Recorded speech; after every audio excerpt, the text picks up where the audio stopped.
Good morning from Santa Barbara. Spill the tea with D&E.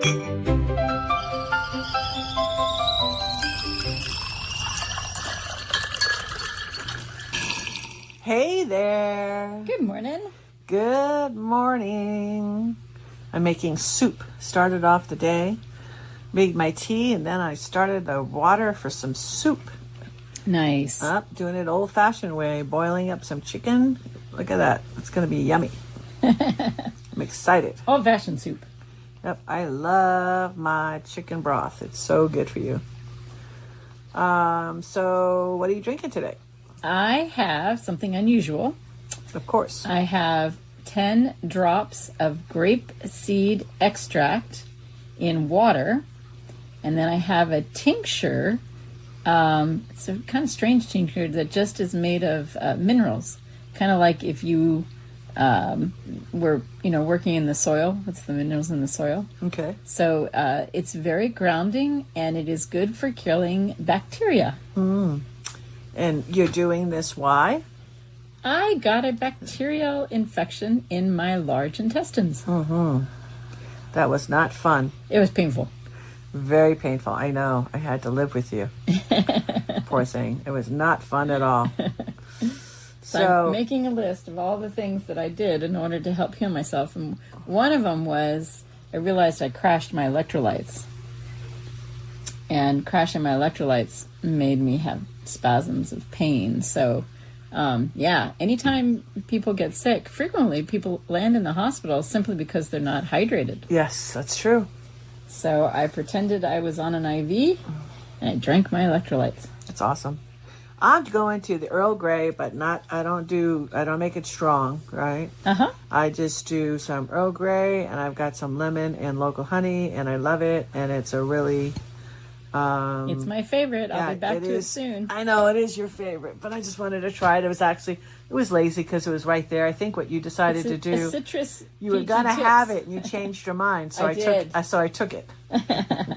So it was so set up for me. Like, how could I not? I says, "Oh, this is interesting. Let me just try this." Well, if you decide to make a big pot and you put it in the refrigerator, I will drink it later. Iced tea. I know. I know you like that. I love it. Okay, so what's the topic today? Well, welcome back to Spill the Tea with D&E, where we gather around the kitchen table, pour something warm into our cups, and talk about questions that are too important to leave simmering quietly in the corner.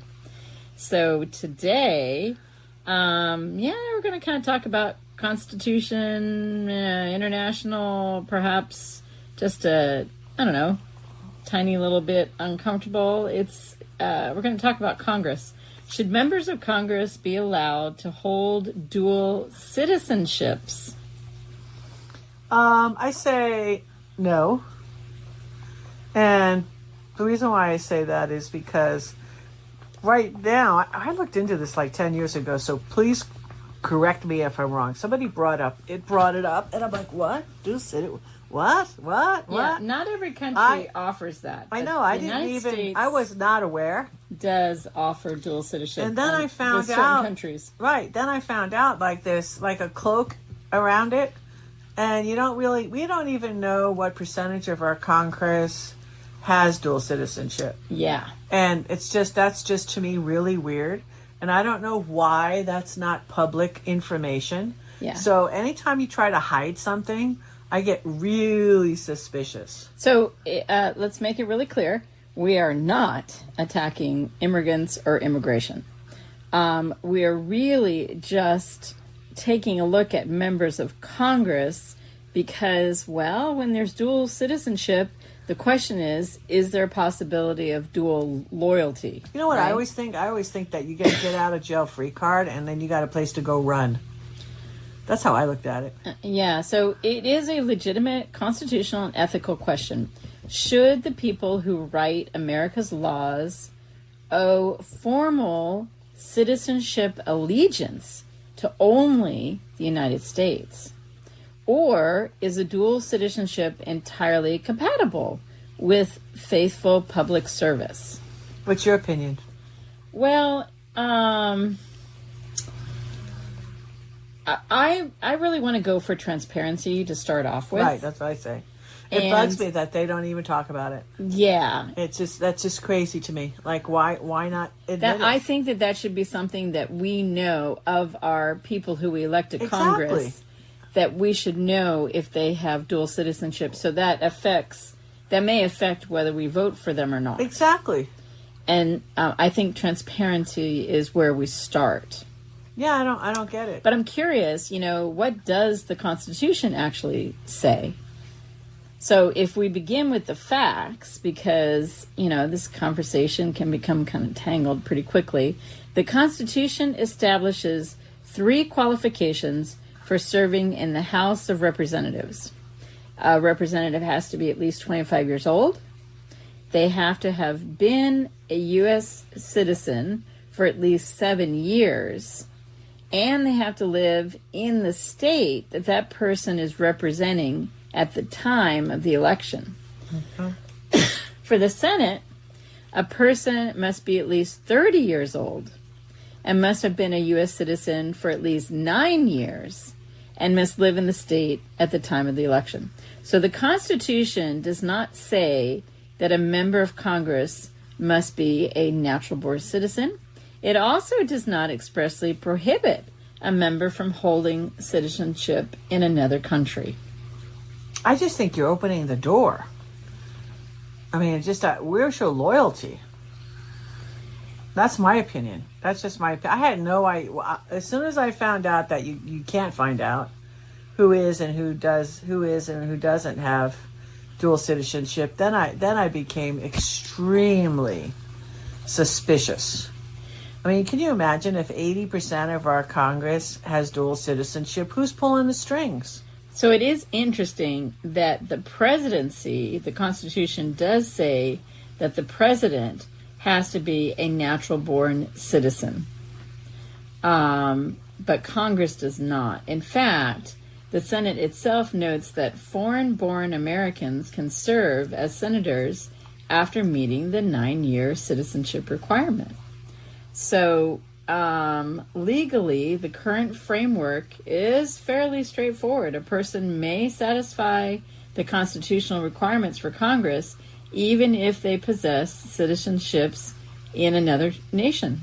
Yeah, but let's bring up the constitutional wrinkle. Suppose Congress passed a law tomorrow saying no persons with dual citizenship may serve in Congress. So would that law survive?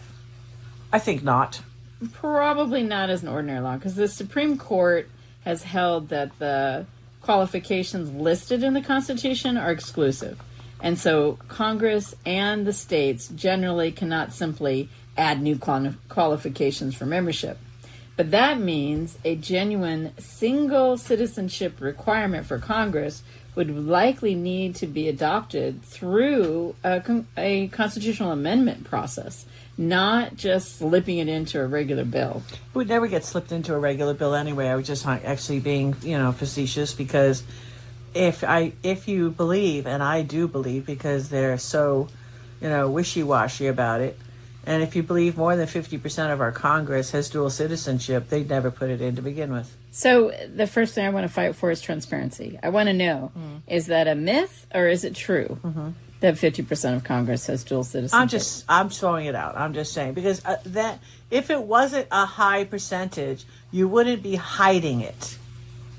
Perhaps. Well, that's how I look at it. Anytime something's being hidden, there's a reason. So what exactly... And I want to know what country people are dual citizenship. What if half of our Congress is a dual citizenship for one particular country? And I'm not going to say which. Right. Because then all of a sudden, that's it not becomes, going to go... Yeah. Then it that becomes a conversation racial doesn't go issue. well. Right, yeah. exactly. So, but you know what country I'm talking about. Yeah, so what exactly... The country that invites all of the rookies to their country for a party or orientation or whatever. Yeah, so what exactly is dual citizenship?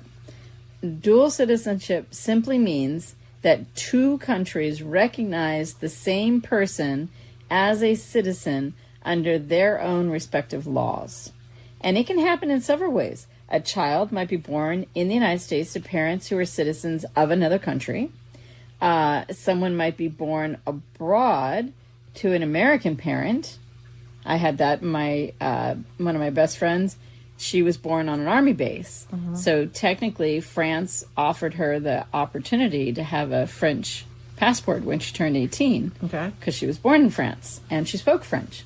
But she chose not to. She chose to be just an American.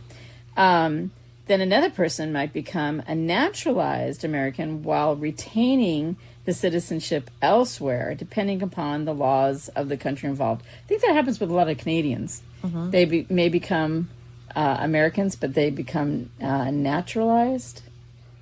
Anyway, so sometimes people possess dual citizenship automatically. They just didn't fill out one form in the morning and announce, I'd like 2 passports. I mean, it can be it's tough to get this whole dual, you have to do things to get a whole dual citizenship. Right. So people who have it have chosen to have it on purpose. I agree. I understand. And it says, like I said, it could come through a lot of different ways.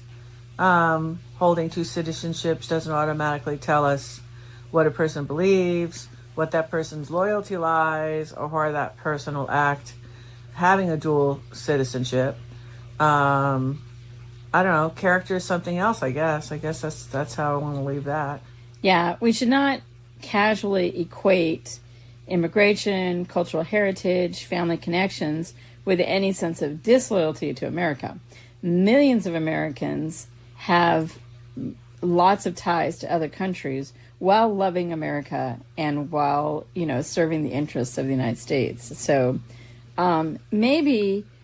what are the arguments in favor of dual citizenship? I mean, one people always point to is America is a nation shaped by immigration. Right. Well, the first argument in favor allowing dual citizenship to serve, it's woven in our American history. Yes, that's true.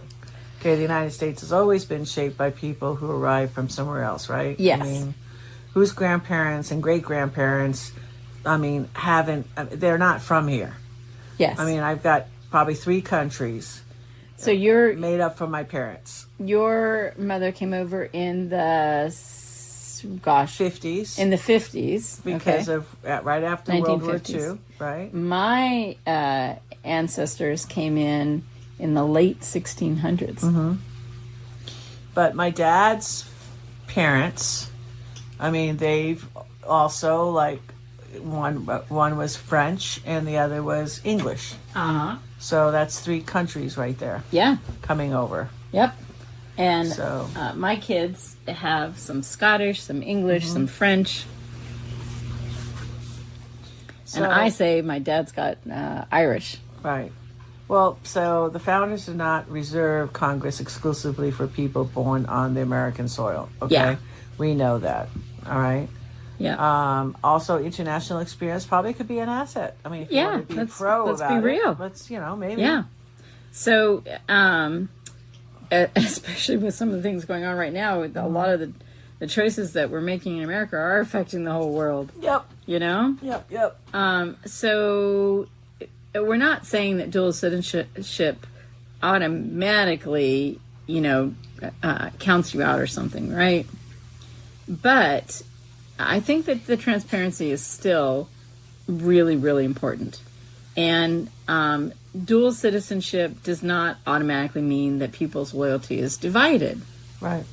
Think about all the times where we have to wear 2 hats. We live in California, so we're Californians, but we're also Americans. Right. You've got, we're mothers and business owners. Right. How about people who are a particular religion and then maybe they become a constitutional lawyer, It's true. Lived experience definitely does matter. Congress regularly votes on trade, immigration, military assistance, treaties, intelligence programs, international development. But the broader perspectives may help lawmakers recognize consequences that others overlook. Yeah. Okay. And I think the point is the overlapping identities, they don't necessarily cancel each other out. We're just saying, this is something people need to spill the tea and talk about, and we would like to see more transparency. Yes. It's got to start with that, then we can have a dialogue, because we don't know, is this 5% of Congress or is it 55% of Congress? And I want to look at our Congress people's conduct and their financial relationships, and then look at how they're voting, look at what the disclosures are. Then I can look and see if I think there's conflict of interest. Yep. And whether they're adhering to their oath. I heard somebody say, hey, you could be a Californian, you could also be an American, but I mean, that doesn't even make any sense to me. I mean, it's not the same relationship. I'm talking about if I have an American passport and I have a German passport. I'm a citizen of Germany. Right. Those are two different countries. Right. So they have different, yeah. So, I mean, it's like, a Catholic and a constitutional attorney. Yes. A Dodger fan, otherwise, I'm not a Dodger fan. I don't even want to bring up the Dodger there. fan. My family are Dodger fans. I don't know how Dodgers got into this somehow. Being a big old diehard Yankee fan. Yankees! Go Knicks! I have enough lunches now to get through probably baseball season. Oh, that I won. So. That's fabulous. But because it helped me with the sting I took last year with the Yankees losing. So, anyway, this is all we're saying. It's just, I'm not putting it, I just want to have a conversation, because I don't like the fact that we are not allowed to know what the number is. There is an appearance of divided loyalty. Yeah, well, we'll see. And then also there's the question about national security. I mean, if you're saying you're loyal to the United States, but then you also are a citizen elsewhere. Well, corruption needs to be treated as corruption. Fraud needs to be treated as fraud. I mean, that's what we're going through right now throughout the whole country. Yeah. We're dealing with the fraud issue. Yeah. People want to duck their heads and not say that isn't true, but oh my God. And we all knew that there was a little skimming. Yep. But holy cow, it goes so damn deep. We're finding a lot of trillions. Yeah. Wow. Not millions, not billions. This is horrible. Yeah. Why don't we do this? Take all that money, get it back, and pay off everybody's student loans. How about that? Oh, I like that. Wouldn't that be nice? Or give everybody pay off student loans and also pay down give all the government seniors debt. a 10% raise on their Social Security. Oh God, that'd be fabulous. I mean, it's their money anyway. You're certainly not getting what you put into it. It certainly is. So, I don't know. I just look at it. Another argument is voters should have a broad choice. Yes. Right? Yes. How about that? So, I think that's a reason for not banning it, but rather just asking for transparency, because we want as many people to run for office as possible. Because maybe someone was living in another country and they have some ideas about homelessness that they've experimented with successfully in the Netherlands or, some other country. And they're like, God, Americans, you need to learn from us. Yeah. So I'm interested in having lots of possible solutions, especially with what's going on in Congress. Well, we just have to make sure that the ties, there have been already. This isn't conspiracy theories. There have been people just worse than getting their hands slapped of just sharing things they shouldn't have shared. Yes. So it's not okay. Yes. I'm wondering if these things that were shared is because, and if nobody's even talked about it. Did they have dual citizenship with that company? Yeah. Is that what made them not realize that they shouldn't do what they were doing? Exactly. Yeah. It's interesting. Yep. So, citizenship status may always raise questions, and we should feel comfortable to discuss it with one another without accusing another person because we have questions. Oh, you're against immigration. So don't go that route. When someone questions citizenship, regardless of what your opinion is on dual citizenship or not, engage in dialogue that brings information and education, not a shutdown. Right. Good point. So, I mean, disclosure respects a voter's choice. Yeah. You know, it doesn't automatically disqualify a candidate, and it simply puts facts on the table right next to the teapot where everyone can see it. Yeah, I like that. That's what I want. I want 100% full transparency. I mean, the argument is not necessarily that everybody that has dual citizenship is dangerous. We're not saying that. Well, here's an interesting thing. The argument, though, is that the national security standards should remove avoidable ambiguity. How about that? I like that. Remove avoidable ambiguity. But here's another thing. Do you realize, all of our Congress people, anyone who's serving a public office, has to take a public oath, right? Yes, I do that. And the oath is to support and defend the Constitution of the United States. Yes. Against all enemies, foreign and domestic, to bear true faith and allegiance to it, and to faithfully discharge the duties of the office. There's no room in that oath for dual citizenship. I agree. Just FYI. Yeah. Okay. That's a great point.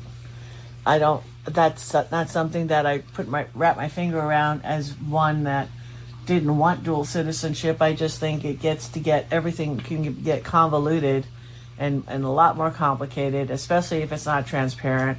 And I don't just think that's fair. We have so many things right now that we need to be exploring and understanding and recognizing. And the first thing to me is, where really are our Congress people? It looks like a self-serving entity to me. Yeah, where are their allegiances anyway? Exactly. It may not be to another country, but it's to corporations. Yeah, or it's to themselves. Or to themselves. Yeah. Yeah. So. That's a little tricky. Yeah. So that's it. Good? Yeah. Got your cup? I do. Raise it high. You want a toast? Yes, I want a toast. Raise that cup high. What's your biggest takeaway? Transparency. Yeah. That's what I want. Yeah. I don't think it's fair that we don't know who's who. Yeah. That only makes sense to me. I would like them to answer the question. How do you fulfill the oath of the office while holding dual citizenship? I'd just like to ask them. I'd like to ask the uncomfortable question and have them answer it. I love it. Ready? Yeah. Yay! Thank you, everybody. We're so excited. We just get bigger and bigger. I think we hit, how many shows? We're at 275 yet? 250? 275? We're up there. 275. I think we're at almost, if not today, tomorrow, 275. So anyway, if you'd like to support us, the best way to do that is sbwellness.org. Yay! Yay! All right, thank you. Bye Until for now. next time, keep thinking and keep that tea warm. Bye for now.